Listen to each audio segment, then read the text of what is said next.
This isn't just a tutorial, it's a journey. As I paint my largest watercolor ever, I'll take you with me. Through brush strokes and doubt, paper and perseverance, and, alongside that, the beginning of an epic tale, a unicorn's quiet life shattered, and her reluctant start of an epic adventure. So grab a cup of coffee or tea. This is where art meets legends. Far below the surface of the earth, hidden in a cave that breathed with stillness, the unicorn lay beside an underground lake, her head on the cold rocks.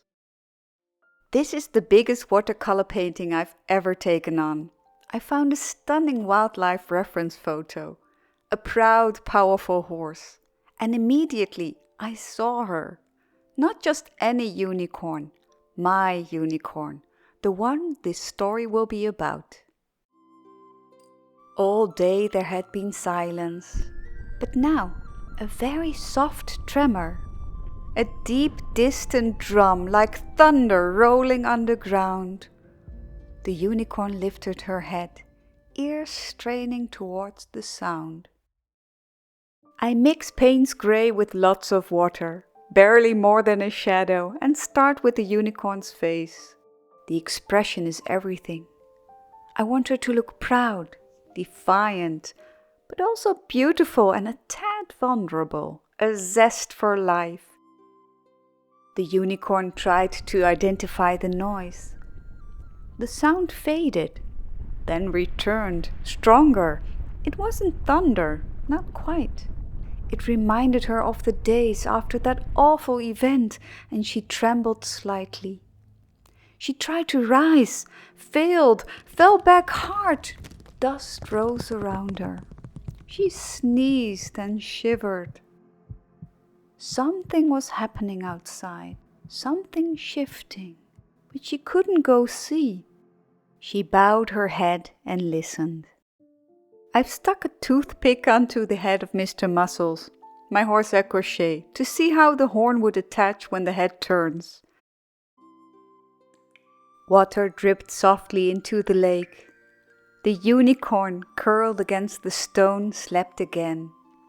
She dreamt of the green valley, open, sunlit, thunder of galloping hooves. She saw other unicorns leaping from one rock to the other like mountain goats, wild and free. But the dream shattered. A roar, dark, familiar. Her eyes opened wide, the cave pressed in again. She curled tighter. I am painting a whole different gesture. The unicorn stands here, proud, powerful. I want her to lift her legs like she owns the world, like nothing could ever bring her down. I think of what she's standing up against and where she is at now. I use longer brush strokes, trying to keep the rhythm of motion and lines of action. She remembered the days when dragons filled the sky. Not stories, memory. They once flew like shadows across the moon. But over the centuries they vanished, slowly, silently. The unicorns never mourned them. There had always been an ancient war between earth and sky, dragon against unicorn. No one remembered how it started or ended, only that it was. The truce had lasted longer than anyone expected, but even truces can fade. I think of what lies ahead for the unicorn, but focus on the here and now, the horizon line. No ruler seems long enough. But then I think of my husband's spirit level.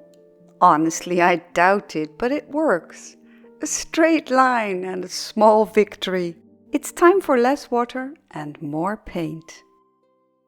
Immortality distorts time. The unicorn didn't mark seasons. Trees grew, mountains crumbled, empires rose and vanished. But she couldn't remember what berries she ate last week or who she met 10 years ago. Only moments mattered. Galloping together to challenge others. Horns pointed at the moon. She ate but didn't need to. Stories were shared by the light of the moon, many to be forgotten in the morning. But she loved stories. Clouds can tell stories as well. They've seen it all. It's time to tackle the clouds on paper. I've thought about using masking fluid, but I'm afraid it will be hard to remove without a mess on this scale. So, just plain water and Payne's grey. I think this will work like all the other times I did it on a smaller scale. Not just dragons started to disappear against the clouds.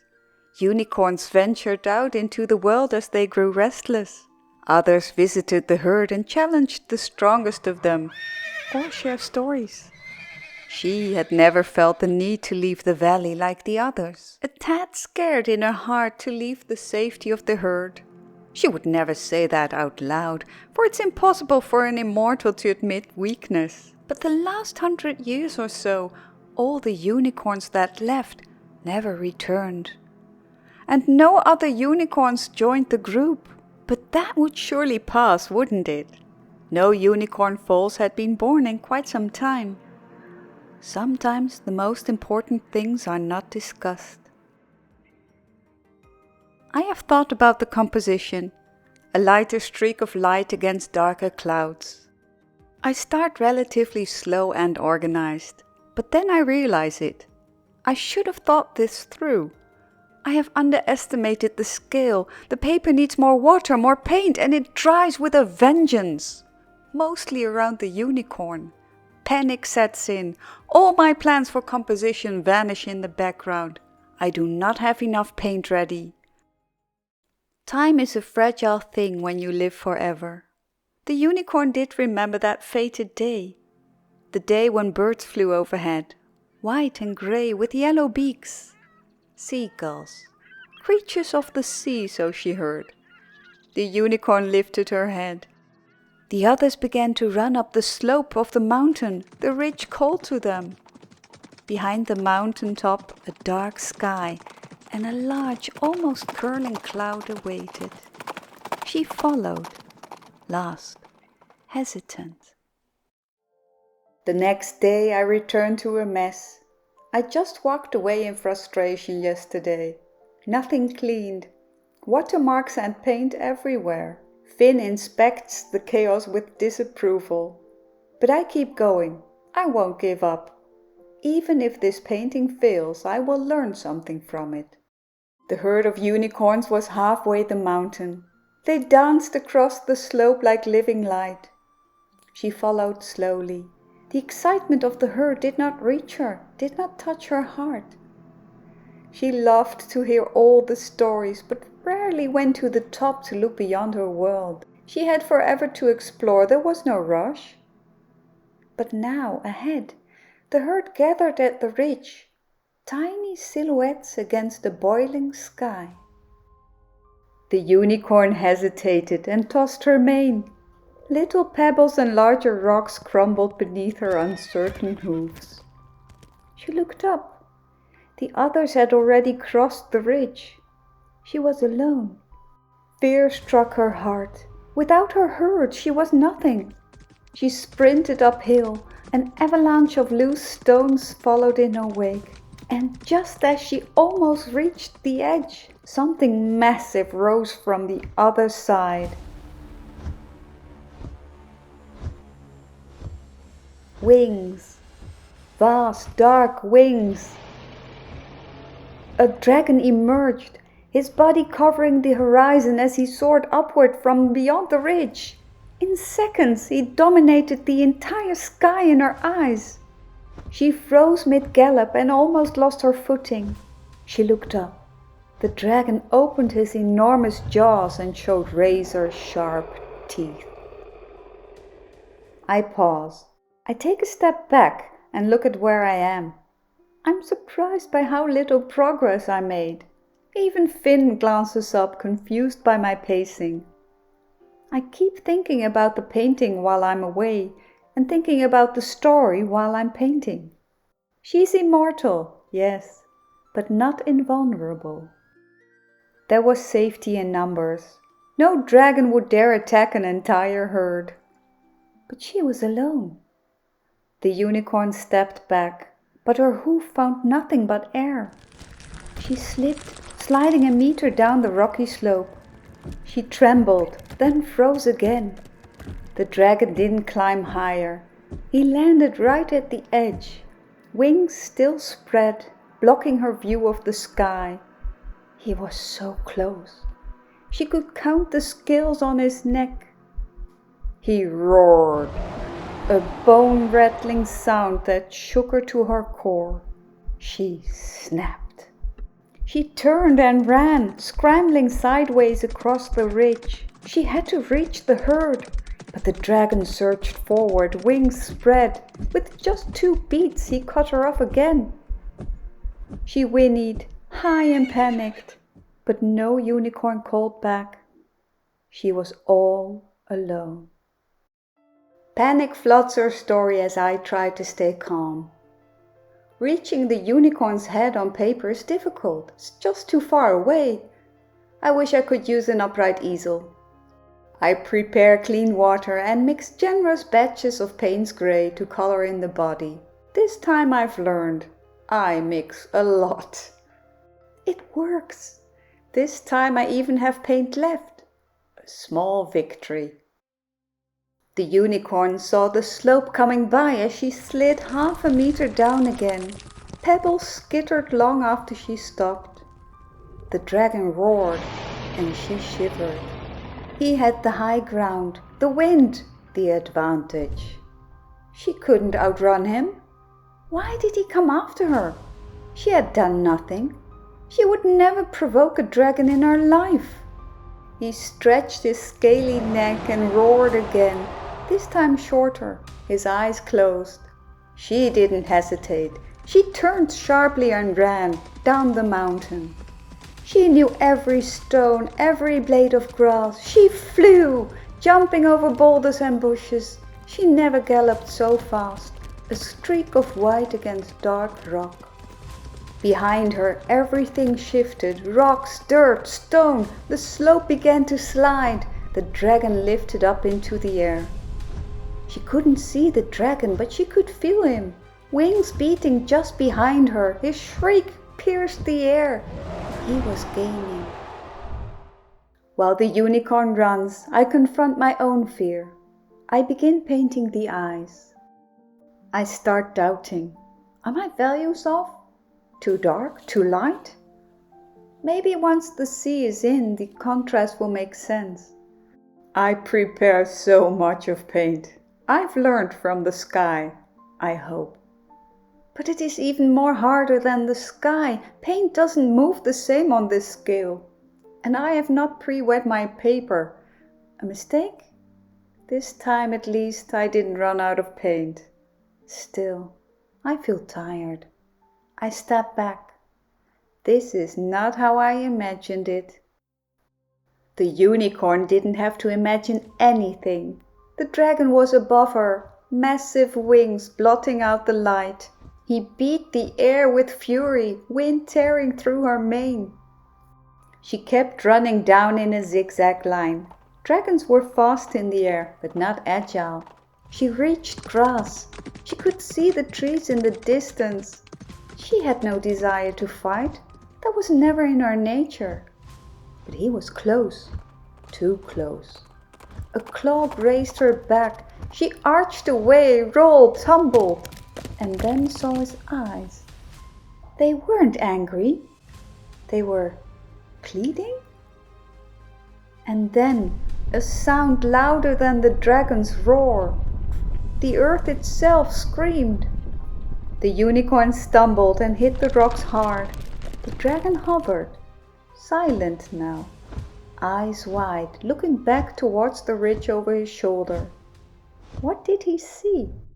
If only I could turn back time, I would have thought even more about how to approach the sea. I'm happy with the dark color, but not with the uneven texture. I let it go and move on. No turning back now. The unicorn scrambled to her hooves. She aimed for the tree line, not scattered ones, but a forest, her last chance. Sharp pain tore through her leg. Still she ran. The earth rumbled again, but she didn't hear it. She only saw the trees. She could smell the pines, saw their trunks so close now. The dragon passed over her, wind rushing. One last dash to cover. The unicorn ran like death was behind her, because it was. But she reached the first tree. Relief washed through her. The dragon couldn't follow her between the trunks. She just had to go deeper and wait for the others to return. Another rumble.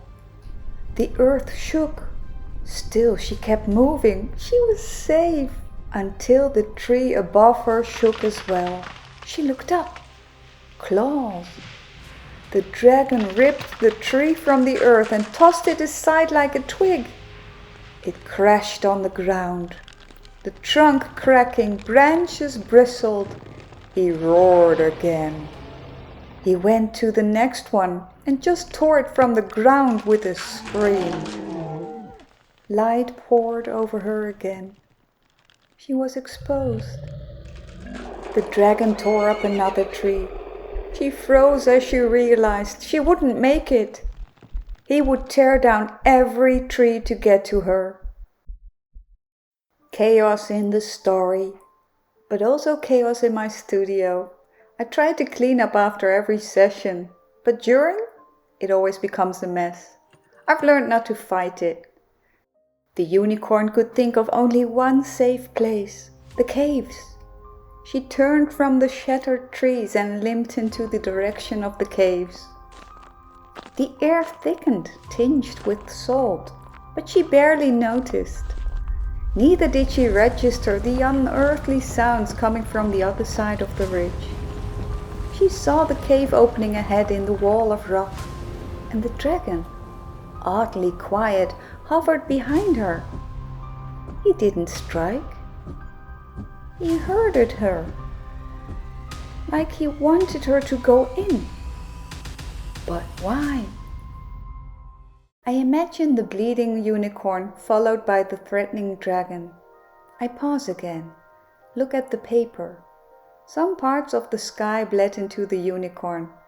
I thought about using gouache to fix it, but watercolor will reactivate it. Gesso might work better. I tested on the back. It works, but it's hard to paint over. I'll only use it where absolutely necessary, where pure white is essential. The unicorn's hope dwindled. Why would he hunt and trap her into the caves? What waited for her there? Another sound rose from behind the ridge, deeper, louder, where the herd had gone. The mountain trembled, rocks tumbled. Some struck her shoulder, but she barely noticed. If an earthquake struck while she was inside, she might be buried alive. The dragon landed behind her, roaring, baring teeth. He blocked the path. She swept her tail in fury and fear. She had nowhere left to go. The unicorn lifts her head, reaching to the sky with her horn. No one will come for her, and she knows it. Tremors move through the ground, and a large boulder falls near the cave entrance. In front of her, the dragon, large, seemingly not letting her live one way or the other. His roars almost sound pleading. She doesn't understand. But this is where she takes a stand. She flexes the muscles in her shoulders and hindquarters, lowers her head and charges forward, horn pointed at her enemy, one straight line. The battle was heartbreakingly short. The unicorn barely reached the dragon before one of his sharp claws sliced through the air. She dodged, barely, but then the other claw hit her, hard. She crashed down on the rocks with a thud, but she got up. She made one more desperate attempt to fight, but the dragon's mighty jaw was faster. His teeth pierced her white skin. He tossed her like a rag doll towards the cave entrance. She cried out, tried to get up, fell again. And again. Claws, and no defense. The claws ripped through her, dragging her across the rocks and placed her at the entrance of the cave. I pause, defeated. The reactivated paint blooms and breaks at the edges. I lose my courage and stop. I pick myself up days later. I had been so frustrated, but the rest gave me time to reflect. I look again at the paper. Yes, I see all the mistakes, but I also see the bigger picture, and that's motivating. It's not about the little blooms and flaws, it's about the larger story. I can still save this. I have to move on. All the unicorn felt was pain and defeat, but she was still moving. Pebbles fell on her bloodied coat. Rocks slid past her. The entrance of the cave. Maybe she wouldn't survive the caves, but she would certainly not survive out here. She hoisted herself up and staggered into the darkness. A roar from behind haunted her, pushing her deeper, deeper into the earth, deeper into darkness, where the dragon could not reach her. Darkness ruled in the caves. The unicorn had no idea how she had reached the underground lake and lay down next to the water. Faint sprinkles of light fell on the water and rippled on the stone walls. Safety. She didn't remember when the earth stopped shaking, but she was here now. Wounded. Tired. So tired. She rested, blood soaking into the ground. She fell asleep, a deep sleep, one only immortals know, long and healing. After days, a movement in the corner. A rodent scurried by the water. The unicorn slept, but one ear turned towards the faint sound. She opened one eye. A tail disappeared, but in front of her, a few blades of grass and 2 berries. Normally, she wouldn't need food. Eating was just for pleasure. But now, so badly wounded, she reached out. Just one bite, but also a bit of hope. I paint the shadow of her horn, not overpowering but strong. It now feels like part of her, not like a toothpick stuck on Mr. Muscles. I feel a bit more hope too. The daily gifts from small animals made her heart swell with gratitude. Mostly grass, sometimes a berry or flower. She drank from the mineral-rich lake, crawling to it once a day. She couldn't stand. Mostly she slept, deep dream-filled sleep. Nightmares of dragons and earthquakes. Her wounds were deep, not just in her body, but slowly they healed. Days passed, months passed, years passed. With time, fear turned into quiet. Quiet turned into hope. I start to define more areas, but not in frustration. I enjoy the process again. It makes me happy.